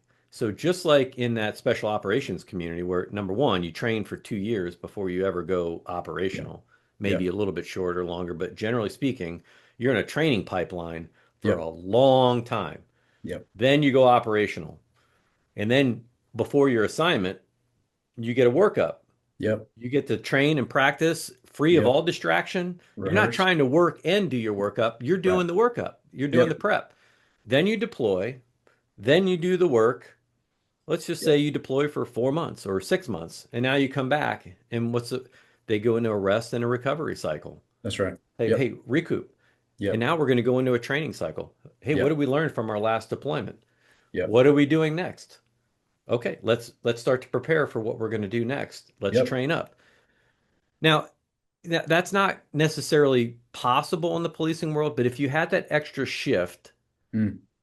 imagine now 2 on, 2 off, 3 on, 3 off, Yep. 2 off, 2 training, Yep. 3 off, 3 training. Yeah. Now you're back into a work cycle. Yeah. Where you're training 20%, 25% of your career, you're training. Think about that. Think Yeah. about that. Like Yep. on the range, really, So like sharp. simulated training, like Yep. getting onto the mat, getting into the Yes. gym, where you literally have time to do all. Policing would be so Yep. good. All you got to Yep. do is add 30% to your budget. If you Yeah. add 30% to your budget, You could make that you happen. can Yep. make it happen. Yep. but now you got to go in front of a council and you got to tell people, Yeah, you got to justify it. Yeah, that's you right. know, hey, if my budget's $30 million, I'm Yeah. asking for another 10 million. Yeah. That's the best part about I tell the young folks going out for SWAT, I tell them like that's what's not thought about. Like the after effect of being on a unit like SWAT where you get 2 dedicated full training days a month is not only are you very proficient in the team, but you'll never be a sharper cop in your whole Absolutely. career because it's just decision making time and trigger time.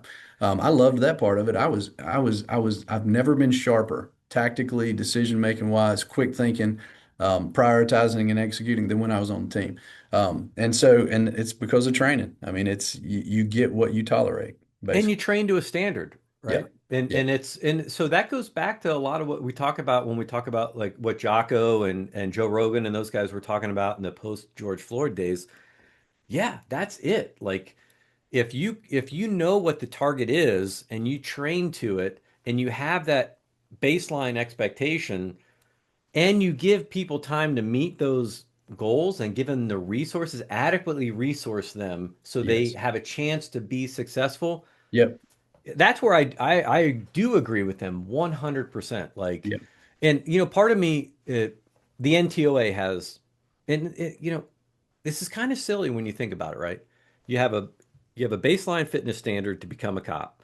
Hmm. You can't get hired unless you complete a baseline fitness assessment. Right. And then before you can graduate, every academy in the country, maybe up until last year, had a fitness standard that you must pass Yep. in order to Yep. graduate. You cannot become a certified cop if you don't pass Yes. it. But then after that day, less than 2% of police departments have fitness standards. Correct. And it's like, hey, Nuts. here's the standard, but we're only going to check you once. And 30 years later, and Yep. like that's why Yeah. you have cops dying of there's a lot of things that go in there, but just from the performance standard alone, Yes. like that's like NTOA for a part-time team. You should be Yep. training 200 hours a year Yes. at a Exactly. minimum. Yep. So as an organization, and I tell this to police leaders all the time, if you have a SWAT team and you're not training to the NTOA standard, then you should disband your SWAT team Right. and It's a you liability. should Yes. contract with either the state police or a county Yep. agency or a larger municipality and say, Yep. I need you to like if we have a tactical Yep. need, I'm Yep. I need your team to Yeah. come.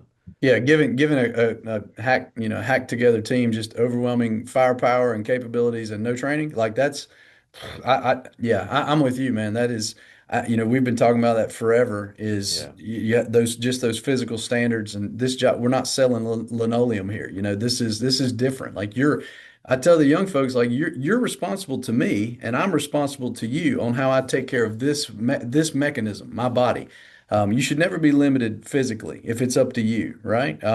We're not talking about CrossFit, beach body abs. I don't care about that, but I care about effectiveness, and you should never be Yeah. limited physically if it's in your control.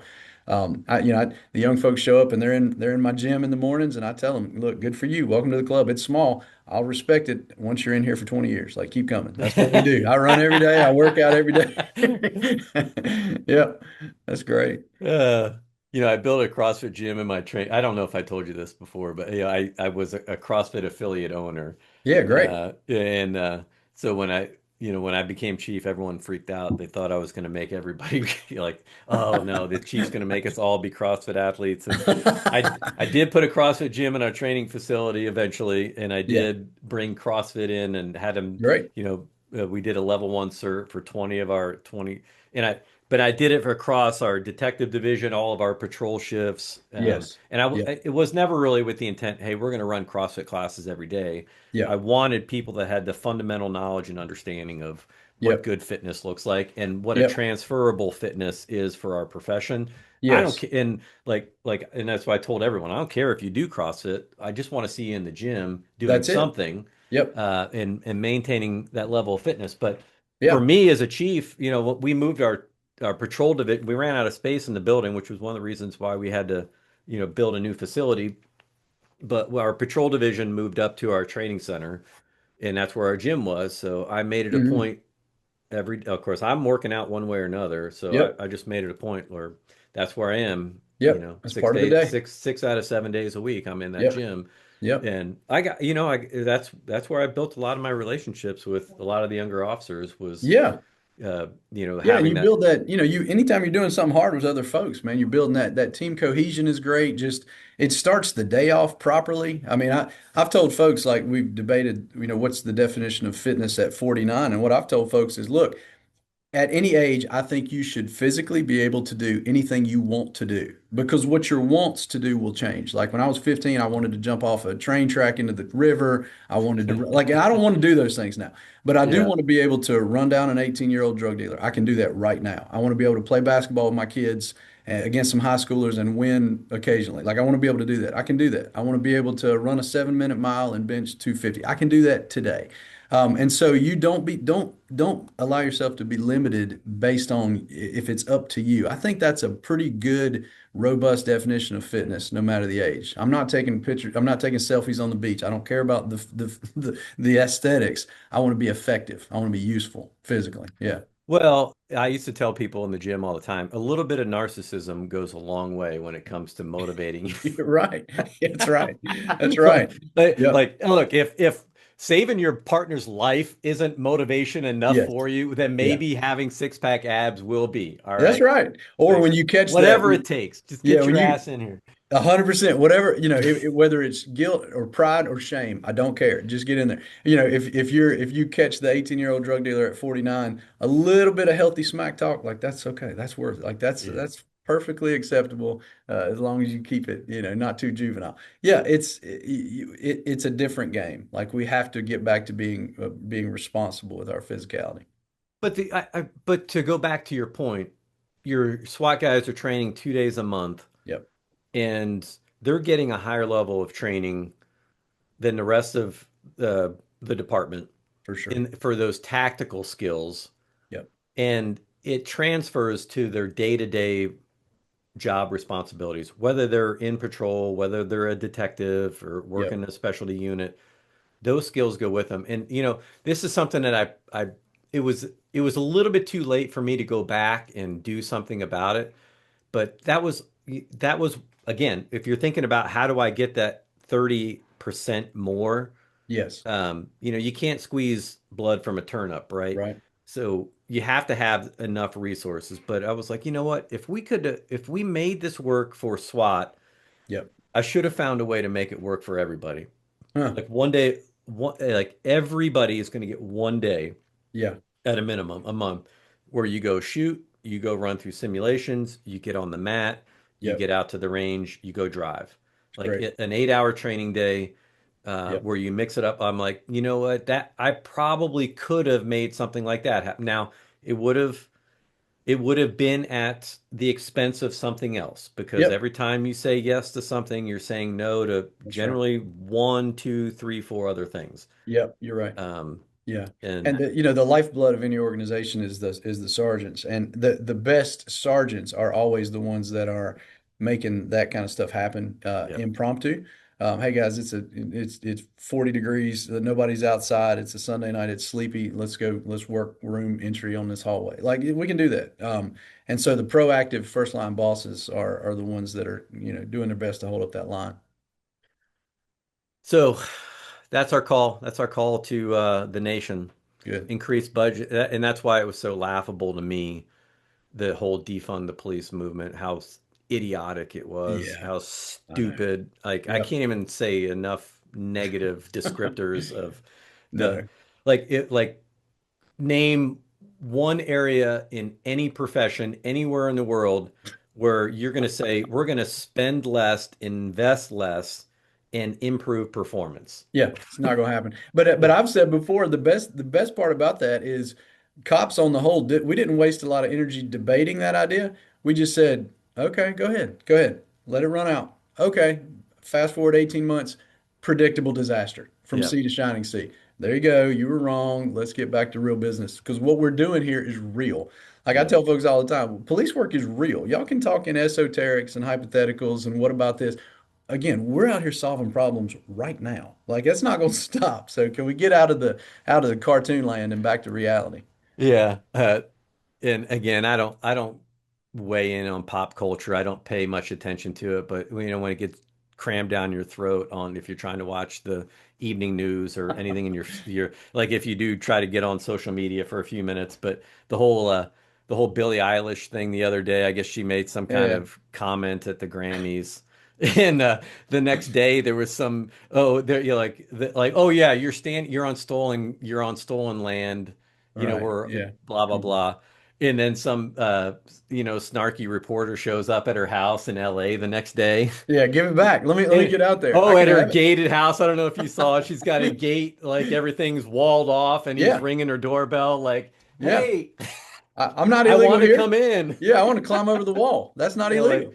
and Oh, it yeah, I'm was, not looking for philosophers on an NBA basketball court. I'm not looking for, yeah. spiritual direction at the Grammys. No, thank you. And you know what? Good for you. You want to have your opinion? Have your opinion. But Sure. I don't know. Sometimes I just wish it's like think it through a little bit, and Yep. then like before you say it, before you grab the megaphone and shout it to the world, say it first to someone that you trust that's going to give Good. you feedback, not Good. groupthink. Yep. That's going to Good. give you like, yeah, you might want to think about that. I Yeah. had I worked with two deputy chiefs and one very very wise, very smart man. I learned so much from him. Sure. But he was the first, I've got a bit of an Irish in me, Yeah. like I can You like get to fight. going. Yeah. Yeah. Yeah. And his this was when we actually had printed newspapers. He gave me the old Mark Twain line, right? Like, don't pick fights with people who buy ink in 55-gallon barrels. That's great. I like that. I'm gonna steal that. I like that. And I Great. was like, yeah, but, and he just Nope. look at me and shake his head like, and so I'd have to go off and sit and brood for a while, and then That's later be right. like, hey, thanks. Yeah. But the key Like, is, but where people don't, the key where that falls apart is a lot of people don't surround themselves with folks that'll tell them the truth. I've said this before, man. You should have a tribe that shares your values and that can also be brutally honest with you. I mean, I love yeah, what Colin Powell used to say. Like he would tell his seconds in command, look, if you disagree with me, disagree with loudly, like passionately. If you think I'm wrong and about to take this thing off the rails, you owe it to me to disagree with me. However, at yeah. some point, I make a decision, and then I expect you to get behind it. But if I'm wrong and you're just saying yes sir, you are doing us all a disservice. So, yeah, we got to have thicker skin. That's for sure. All right, hey, but we're already at 90 minutes here. I knew this was going to happen. So there's two things I want to cover before we wrap it up for today. One, I want to get to the work that you're doing um, in your community, Yep. the mentoring work that you're doing. But before that, I saw one of your pieces that you wrote that again struck near and dear to my heart because and it was on the rumor mill and internal culture. Oh yeah. And Yep. I don't know how I can't remember when you wrote that piece, but when you sent me the one article and I read it, I wound up seeing some of your others. But I I put together a PowerPoint presentation, and in the way because we work training, the way our shifts work, we had training days every month, Yep. and so every shift, like I would use that opportunity to get in there, when critical communications, things I need to get out, just a Yep. chance to get in front of people.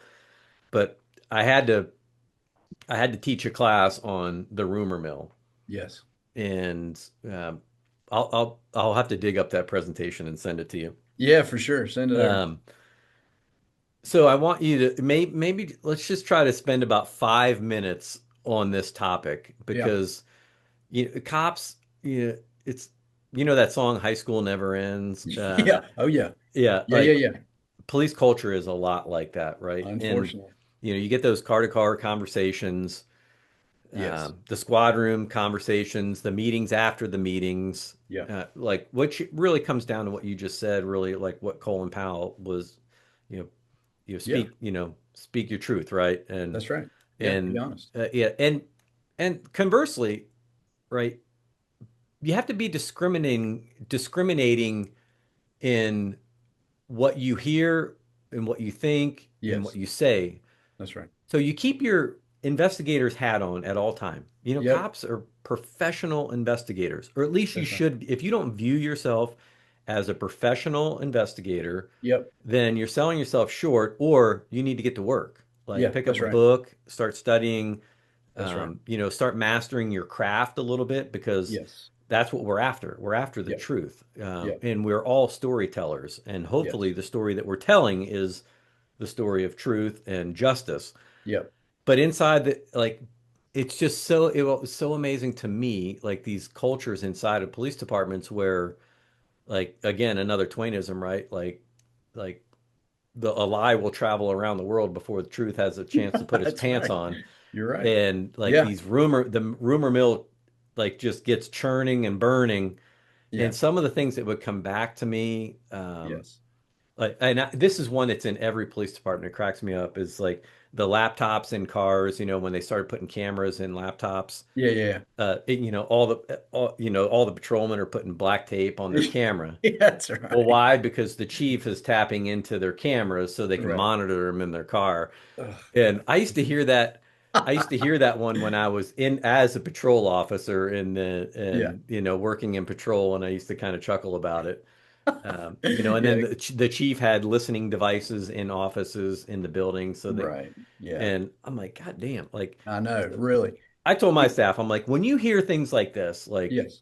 I gotta know, like Yeah. some come tell me. So, Yeah. and then what you have to do is challenge that in the moment. Yep. Like you, like if like this, and this is what I taught in the class. If someone comes to you and says the chief is you like is put you better put tape on your camera because the chief is monitoring what you're doing in your car. When Yeah. someone says that to you, you need to challenge them on that. Where Yeah. did you hear that? Yeah. Who How do told you you that? know that? Yep. And Yeah. what did the chief say when you asked him about it? Yes. Yeah. No, you're right. And if And the answer is, well, I'm not saying, I just heard and I didn't ask him, well, guess what? Guess where knock it you off. are? Yep. Knock it off. That's exactly right. You're in the rumor This, room. I'll tell you what spawned like that article that I wrote. I've written dozens of articles for different publications. They almost always are self-therapeutic. They almost are always written when I'm hacked off about something, and I'm like, good gracious, and I start, 900, 1,200 words later, I feel better. But what this is what's crazy. When anybody outside of the uniform criticizes or runs us down, we are very quick to stand up for each other. How dare you? Don't say that. That is not true. Really defend one another. I've always said, anybody that wears a shield for a living, I'm prepared to give you the benefit of the doubt right out of the gate, just because you've chosen this profession. Now, I may be wrong, but I'm gonna assume you're a noble person, and I'll stand up for you, like right out of the gate. I know That's the background investigation that you went through to get that shield. Yeah, that's fair. That's a fair offering from me until I see otherwise. But inside the building, inside the mechanism, inside the house, we will be the crabs in the bottom of the pot, yanking each other back into the boiling water. And I do not understand. I truly, to this moment, I don't understand it. I know this profession tends to attract more alpha folks a lot of times, which along with that, you get pride and ego, which are, nefariously toxic. But I don't understand that. And what I've seen over the years is just, like you said, Patrick, if you don't check those rumors, you don't check that nonsense, you don't realize how counterproductive at least, and maybe just Yeah. hurtful that is. Very Um, destructive. yeah, so in that article, I said, before you pass on something, how about, is it necessary for me to say this? Probably not. If you get past that obstacle, is it kind? How about that? We never asked that. Like, is this a kind thing to say? Like that guy or that gal's dealing with something, and I'm gonna spread it. Is that kind for me to say? And is it reasonable asking questions like this before you pass it on? Maybe we don't do this. I say all the time, I fantasize about a world in which all of our problems in policing are out there like crime. I fantasize about a world in which only our problems are out there and they're not self-created. Wouldn't that be a beautiful place to police? We could just spend all of our energy on fighting crime. That'd be a beautiful thing, man. It's up to us, though. It's up to us. Yeah. So well, that yeah, it's great advice. That I think that article was in Police One is where I saw it. So for those listening, jump on Police One or just do a Google search for the rumor mill and Yeah, internal culture by Kory Flowers. yeah, Good stuff. yeah, yeah, Okay, let's wrap this up. You are involved in a very cool project. yep. Warmed my heart when I heard about this. I'm Uh, glad. tell us what you're up to. Yeah, so and I take minimal credit because this is not my brainchild, but a couple of my pals put together and founded we're part of we created a nonprofit young mentoring program for young men based here in the city of Greensboro. It's called Runwell. We founded a 501(c)(3) in 2021. Our program is run off exclusively and only private donations, so there's no barrier for young men to get in this program. But we take 12 to 15 mentors who are all cops here in the city, active first responders. And we go into one of our local high schools here in the city. It's Page High School. And we, for the entire school year, we meet with a young group of men every week. This year it's on Mondays. Every Monday from 4:30 to 6, we show up. We run the young men through a strong workout. You know, it's always some running, always some pull-ups, always some exerting, a lot of team competition, stuff we love. We run them through a 45-minute workout. Then we do a bit of teaching, maybe 8 minutes, digestible teaching with a different topic every week through the curriculum that we wrote about a facet of manhood, a facet of masculinity. We want to talk about strength, how it's good. We want to talk about, toxic passivity, how what terrible stuff comes out of you not being a decisive person. We talk about their aggression. We tell these young men, look, your aggression is good. It's needed. It's got to be targeted. That's super important. But your aggression is what, young men's aggression is what it brought about the liberty of the world in World War II. Like it's necessary for you to fight for your future family, to fight for your character. We teach them about finances. We teach them about how to dress properly. We teach them strength again is necessary. We tell them early on, look, we've got a vision for you. How about you're necessary for the world? Like these young men, nobody tells these young guys, look, that you individually are needed in the world. And if you don't show up to your full, what you could be, that's a future family that you're letting down. That's a future leader that you could have been that you're leaving a chair empty. And we see these young men immediately. They latch on to our vision because we're telling them things they know is true and they've never been told. And we call them up into a higher ideal. Again, everything's totally free. We feed them Chick-fil-A every week while we're doing the teaching. We bring chicken sandwiches in. We give them swag all year, Runwell t-shirts, hoodies, sweatshirts. One of the weeks every year that's a big event, we take all 40 or 50 of the young men to a local running store. We have them properly sized for good running shoes, and we buy them all shoes. We spend 5, 6 grand that day just buying them all the best of the best running shoes, so there's nothing in the way.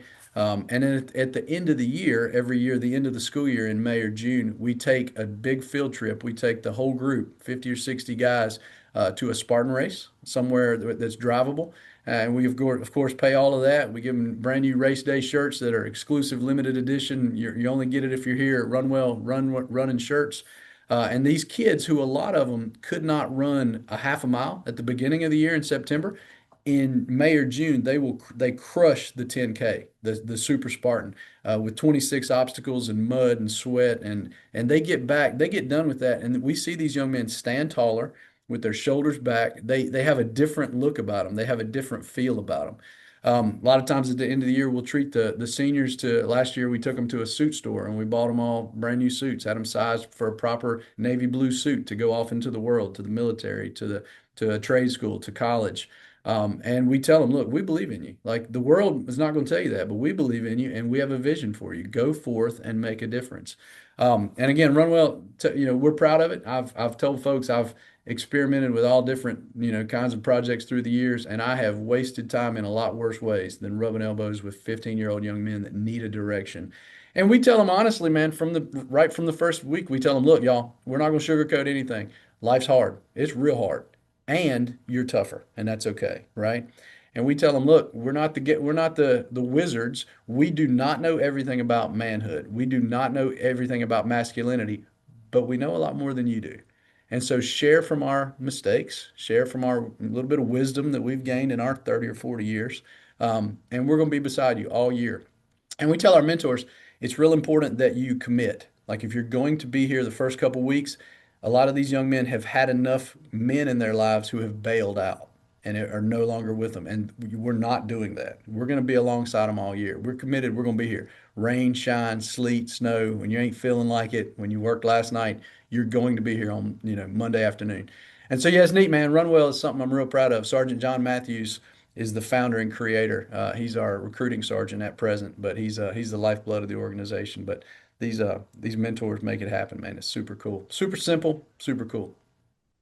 Yeah, I mean, there's so much we could say about that, but I don't necessarily know that we need to say anything because what you're doing, says it all. Sure. Um, Yeah. that you if you think that you need help in your recruitment for bringing young men and women of character into this profession in the future, what better Yep. way than to do that than a program like this? That's And right. we've seen, and I think I mentioned, right, like, our agency and our local agencies, we participate with Big Brothers and Big Sisters in a program called Bigs for Correct. Blue, which Yes. is which is good. But we like you said, like it's a big commitment to get involved in a program like that. And Yep. I think we're starting to see where we had a generation of people that just didn't want to commit to any of these fraternal organizations, Yes. like the Elks and other things. Like uh, a lot of those organizations have faded away and folded. Yep. But I think we've got a younger generation now that sees the value in that.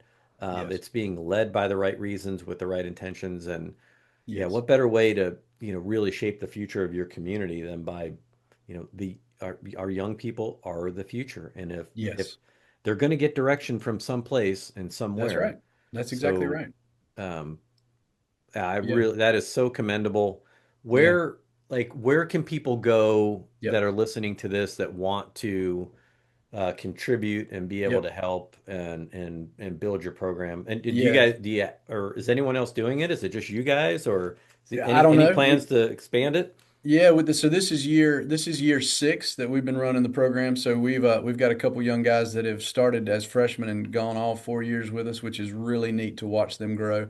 But we don't have a website, but we post every week on Instagram. So our Instagram handle is Runwell, one word, GSO for Greensboro, GSO. So Runwell space GSO will get you there.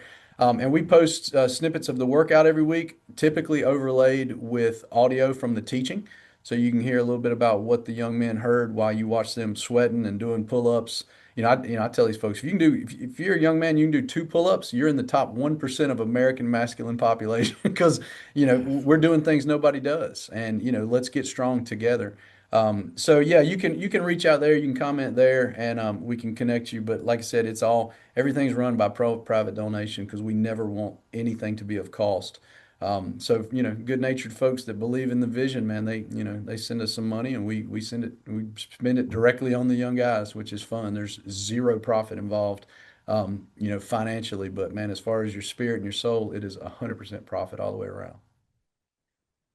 That's so cool. Now Yep. we're gonna have to follow up in a couple years to see if any of these if when these young men hit Yes. 21, 22, 23, and if they Yep. decide that policing is the future for them.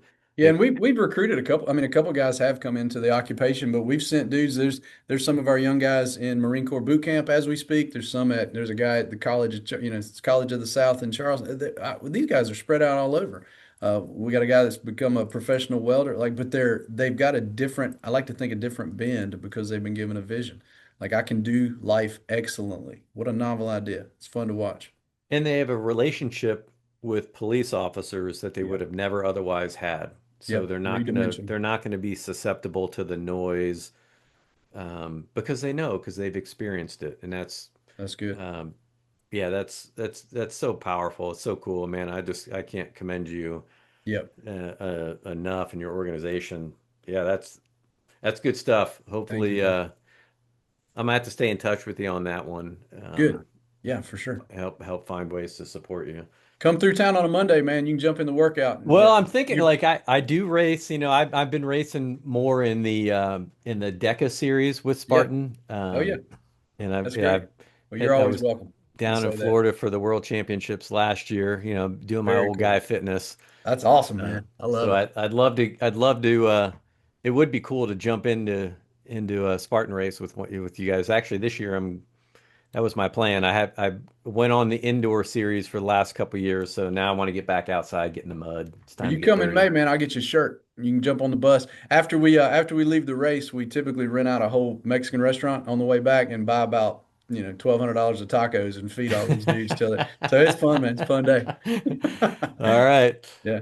May. All right. I'm gonna look up which race is it? Do you I'm know? not sure. It'll either be Fayetteville or Charlotte, typically is where we've driven. Those are the drivable ones, and it's always typically in May. So that's probably what we'll be looking at. Yeah. All right.